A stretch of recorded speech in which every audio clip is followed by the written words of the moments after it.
So what my brother's saying may be true, but my methods will leave you black and blue. They are the nice ones, but me not so much. But I won't kill you, not as such. Now I'll just make sure you live to regret it. So change your mind now or you're in the... Raphael! Sorry. We are ninjas. We are brothers. We're united and we're strong. We are ninjas. We are turtles. We are heroes. Sing our song.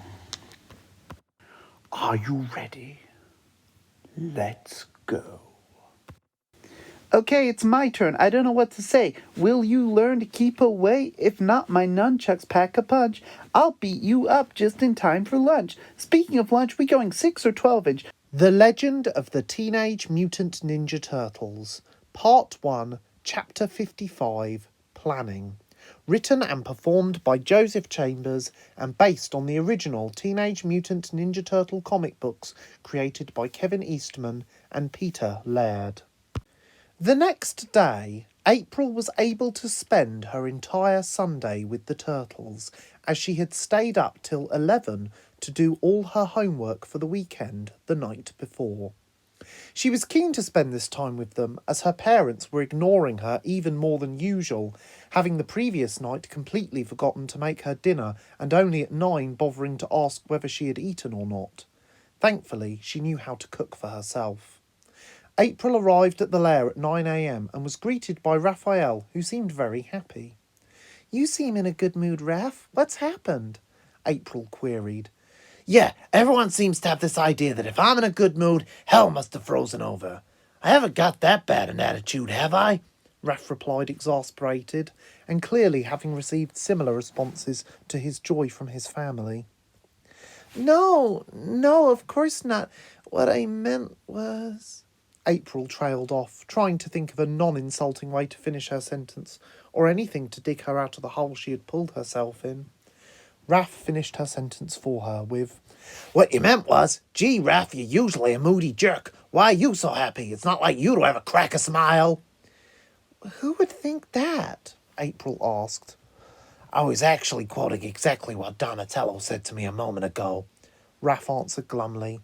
"If you must know, I think this meditation lock might actually be doing something for me." April was interrupted from responding by Master Splinter performing his usual shout of "Turtles to the dojo!" to indicate the beginning of a training session. The group then stretched and warmed up. The warm-up activity involved running, like a ninja, which April was slightly struggling with but kept going, to the other end of the dojo, running back and doing a set number of press-ups, sit-ups and squats, which decreased in number with each run. Even Master Splinter joined in, and despite his weak with age body, still managed to be faster than everyone, except Leonardo. After this, Master Splinter said the main effort of their training for that session would be to improve their balance. He asked April to demonstrate, and a few moments later, with the help of his strongest son, Raphael, set up a 10-metre plank of wood held up by several stacks of bricks. "Show me how you would attempt this," Master Splinter instructed.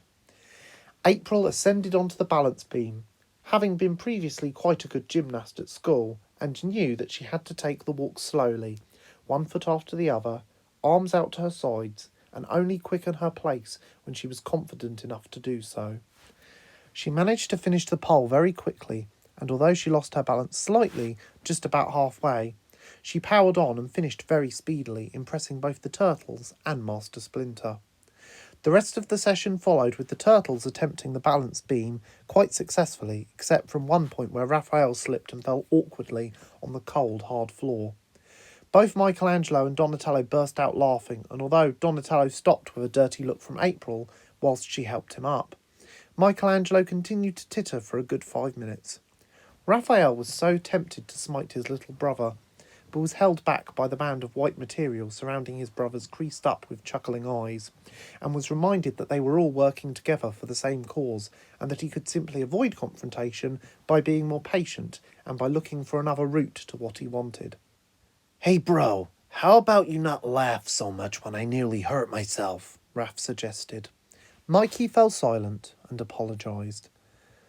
Save your anger for those who really deserve it, like that jerk, the Shredder, Raph told himself internally. Meanwhile, somewhere in Central Park, a slender black man was checking and rechecking a clipboard whilst various men and women ran about him in lab coats.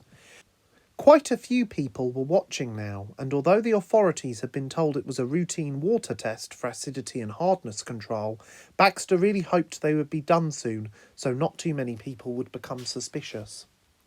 Donatello had spent 2 days figuring and triangulating the rough area of where the Shredder would be most likely to build a man-made volcano by analysing minor fault lines in the crust of Central Park's tectonic plates, only to be told by April that some strange team had been doing pipe work roughly around the suspect area. Donnie, in frustration at missing the obvious, slammed his fist on what he thought was the table when April told him, and ended up slamming his hand onto his lunch in the form of a jelly sandwich, which exploded all over his shell. April similarly exploded with laughter. Donnie was not amused. Whilst Donnie cleaned the splodged and splattered strawberry jelly off his desk, Leonardo was having a team meeting with Michelangelo and Raphael. Leonardo had a 3-legged blackboard on which he was writing in chalk ideas for the mission to save New York. It's obvious to me that we need to act quickly to prevent this disaster from occurring, because after it has begun, there is no turning back. So we need to think, and we need to think now, Leonardo said. There will be guards, and I want to sneak past them. It is safer than knocking them out, and means there is a minimal chance of alerting anyone to our presence. True, but knocking them out guarantees they won't fight us, and is more fun, Raph said, punching one hand into the other aggressively. Are you done demonstrating why I don't let you come up with plans? Leonardo asked. If you insist, Raph grumbled, shrugging. Michelangelo raised his arm. We are ninjas. We need to keep to the shadows. Would it be good to do it at night? Leonardo and Raphael looked relatively shocked at their brother making a good point. Yeah, great point, Leonardo said, making a note of it on his board.